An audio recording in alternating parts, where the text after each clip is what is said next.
দেশের লোকও প্রোটেস্ট চাই। আমরা প্রোটেস্ট করবো এই ভোট লুটের বিরুদ্ধে।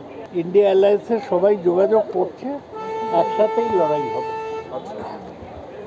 এ তো ভোট লুট হয়েছে, আর ভোটের পর 10 জন মারা গেছে, 2500 পার্টি অফিস র্যানস্যাক্ট হয়েছে,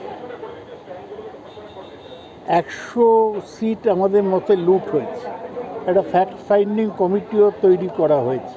কে আছেন ফ্যাক্ট ফাইন্ডিং কমিটিতে? তো আগেই অ্যানাউন্স করেছে, রিপিট করব না। আর রেড অ্যারেস্ট হচ্ছে। ইন্ডিয়া অ্যালায়েন্সের সবাই আমাদের নেত্রী মমতা ব্যানার্জির সাথে যোগাযোগ করেছে। আমাদের বিশ্বাস যে দেশের লোকও প্রোটেস্ট চাই। আমরা প্রোটেস্ট করবো এই ভোট লুটের বিরুদ্ধে। কীভাবে করব, ডিটেলস প্ল্যান অফ অ্যাকশন আমরা পরে অ্যানাউন্স করব।